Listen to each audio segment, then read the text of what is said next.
بہت شکریہ سر۔ بسم اللہ الرحمن الرحیم۔ انتہائی قابل احترام علماء کرام، مشائخ اعظام، اکابرین ملت اور ہماری اقلیتی برادری کے زعماء، قابل احترام وزرائے کرام اور محترم سرکاری افسران، السلام علیکم۔ آج میں آپ سب کو بطور امن کمیٹی کے ممبران کے دل کی گہرائیوں سے خوش آمدید کہتا ہوں، اور یقیناً یہ ایک بہت خوش آئند بات ہے کہ یہ قومی پیغام امن کمیٹی ایک ایسا کردار ادا کرنے جا رہی ہے جس کی اس وقت عام ترین ضرورت ہے۔ خدا داد ملک پاکستان، جو کہ حضرت قائد اعظم کی عظیم تحریک کے نتیجے میں، جس میں لاکھوں مسلمانوں نے قربانیاں دیں، لاکھوں بہنوں کے آنچل پھٹے، اور اس تحریک میں زندگی کے ہر شعبے سے تعلق رکھنے والے کروڑوں مسلمانوں نے اور اقلیتی برادری نے اپنا بھرپور حصہ ڈالا، اور اس میں یقیناً علماء کرام کا بہت کردار تھا۔ تب جا کر یہ خداداد ملک پاکستان مارز وجود میں آیا۔ مقصد یہ تھا کہ ایک ایسا خطہ جہاں پر اسلام کا بول بالا ہو، جہاں پر تمام مذاہب کو اپنے اپنے طریقوں سے عبادت کا تہوار منانے کا پورا حق ہو، اور ہر پاکستانی کو اپنی محنت اور قابلیت کے بلبوتے پر معاشرے میں اپنا مقام پیدا کرنے کا پورا حق ہو، بلا کسی تفریق اور امتیاز کے۔ یہ تھا پاکستان کا ایک بنیادی مقصد، جو کہ حضرت قائد اعظم کی تحریک کا ایک بہت اہم رکن تھا۔ الحمدللہ آج پاکستان ترقی اور خوشحالی کی منزل کی طرف رواں دواں ہے، اور آج اللہ تعالیٰ نے اپنے بے پایاں فضل و کرم سے پاکستان کو وہ وسائل عطا کیے ہیں جو کہ شاید ہی کسی ملک کے پاس ہوں۔ اگر ہم مدفن خزانوں کی بات کریں تو پاکستان کے پاس کھربوں ڈالر کے قدرتی وسائل اللہ تعالیٰ نے عطا کیے ہیں،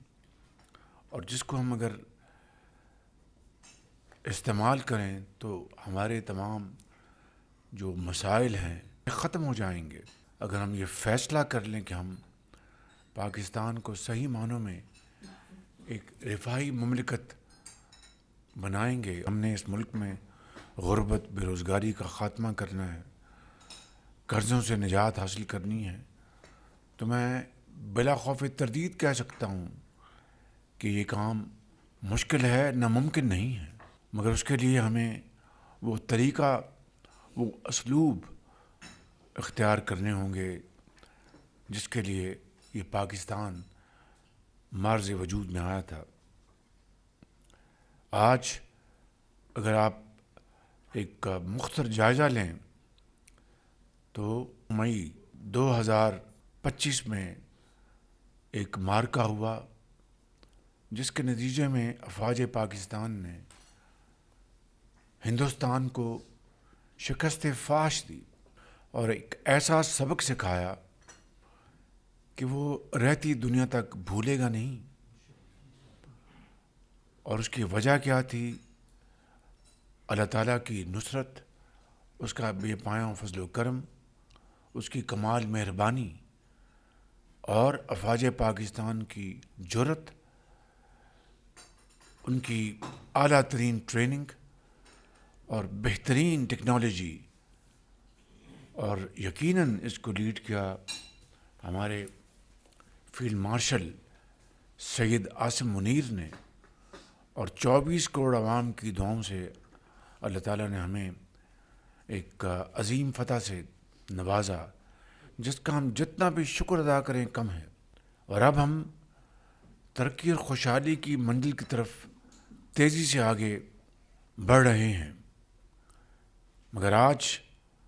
جو سب سے بڑا چیلنج وہ دہشت گردی ہے، اور اس میں کوئی دو رائے نہیں کہ ہمارے پاکستان میں جو مختلف مکاتب فکر ہیں ان کو پورا حق ہے کہ وہ نبی کریم صلی اللہ علیہ وسلم کے اسوہ حسنہ ہیں، قرآن کریم کے جو احکامات ہیں ان کی ترویج کریں. اقلیتیں جو ہیں وہ پاکستان کی ترقی میں، تعلیم، علاج اور دفاع کے حوالے سے ان کا ایک بڑا کردار ہے. آپ سیسل چودھری کو لے لیں، آپ جسٹس کارلینس کو لے لیں، سپریم کورٹ کے جج تھے رانا بھگوان داس، ان کی بڑی کنٹریبیوشن ہے اور انہوں نے ہمیشہ پاکستان کی ترقی اور خوشحالی میں اپنا حصہ ڈالا ہے. تو میں سمجھتا ہوں کہ ایک ایسا ملک جو مارز وجود میں آیا ان بنیادوں پر کہ پیار، محبت اور یکجہتی اور انصاف کا بول بالا ہوگا، وہاں پر آج جس طرح دہشت گردی نے یہاں پر بے گناہ 1,00,000 پاکستانی دہشت گردی کی اس جنگ میں شہید ہو چکے ہیں، جس میں عام شہری ہے، مائیں ہیں، بہنیں ہیں، نوجوان ہیں، بچے ہیں، ڈاکٹرز ہیں، انجینئرز ہیں، تاجر ہیں، اور چاروں صوبوں کے جو باسی ہیں انہوں نے اپنے خون سے پاکستان کی آبیاری کی ہے. افواج پاکستان کے ہزاروں افسر اور جوان وہ شہید ہوئے،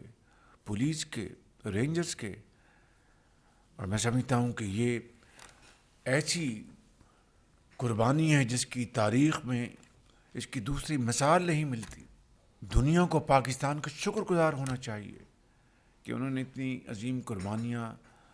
ہم نے دے کر نہ صرف دہشت گردوں کا خاتمہ کیا بلکہ ان کو دوسرے ممالک کو اس سے بچایا. مگر آج یہ دوبارہ ناسور جو اس نے سر اٹھایا ہے، خوارج ہیں، ٹی ٹی پی اور ٹی ٹی اے کا جو گٹھ جوڑ ہے، زبانی آپ کے منہ پہ کہیں گے ہمارا اس سے کوئی تعلق نہیں، لیکن ہمارے پاس ٹھوس ثبوت ہیں، ہر طرح کے وسائل ان کو ہمارے جو دشمن ہیں ان کے ذریعے وہ وسائل پہنچ رہے ہیں. انشاءاللہ جس طرح ہم نے 2018 میں دہشت گردی کا مکمل طور پر خاتمہ کر دیا تھا، مجھے یقین کامل ہے اللہ تعالیٰ کے فضل و کرم سے کہ اس مرتبہ بھی دہشت گردی کا سر کچلا جائے گا اور ہمیشہ کے لیے پاکستان کی سرحدوں سے ان کو انشاءاللہ اٹھا کر بحر ہند میں ڈبو دیا جائے گا. مگر ملک کے اندر جو قومی یکجہتی اور اتحاد کی جتنی آج ضرورت ہے، پہلے اس سے کبھی اس کی ضرورت نہیں تھی. جس طرح آج اس میز کے دائیں جانب اور بائیں جانب جید علماء تشریف فرما ہیں اور ہر مکتبہ فکر سے آپ کا تعلق ہے، یہ بہت اچھی بات ہے. لیکن معاملہ اس وقت اتنا پیچیدہ ہے کہ آپ کو اس سے بڑھ کر معاملات کو مل بیٹھ کر طے کرنے کی ضرورت ہے. علامہ طاہر اشرف صاحب کی سربراہی میں جو امن کمیٹی بنی ہے، اللہ تعالیٰ اس کو کامیابیاں عطا فرمائے، آپ سب کو ہمت دے اور جو اسلام کی اعلیٰ و رفع جو پیغام چاروں سو آپ پہنچائیں. ہمیں ان تمام چیزوں کو تدبر، فہم و فراست، بردباری اور حوصلے کے ساتھ ان چیزوں کو ہمیں آگے لے کر چلنا ہے. اللہ تعالیٰ ہم سب کا حامی ناصر ہو. آپ سب کا بہت بہت شکریہ، بہت مہربانی. اگر دعا فرما دیں. والصلاة والسلام على حبيب رب العالمين وعلى آله وأصحابه أجمعين. اللهم انصرنا بنصرتك، اللهم احفظنا بحفاظتك، اللهم ارحمنا برحمتك، اللهم انزل علينا بركاتك، اللهم كن لنا وليا في الدنيا والآخرة، آتنا ونياتنا وخدمك رحمة إنك أنت المجيب الدعوات. اے کریم اپنے فضل، اپنے کرم اور اپنے حبیب علیہ الصلوۃ والسلام کے صدقے ہم سب کو انتہائی اخلاص کے ساتھ اس قومی امن مشن میں کام کرنے کی توفیق عطا فرما. صلی اللہ تعالیٰ علی خیر خلقہ و نور عرشہ محمد و آلہ و اصحابہ.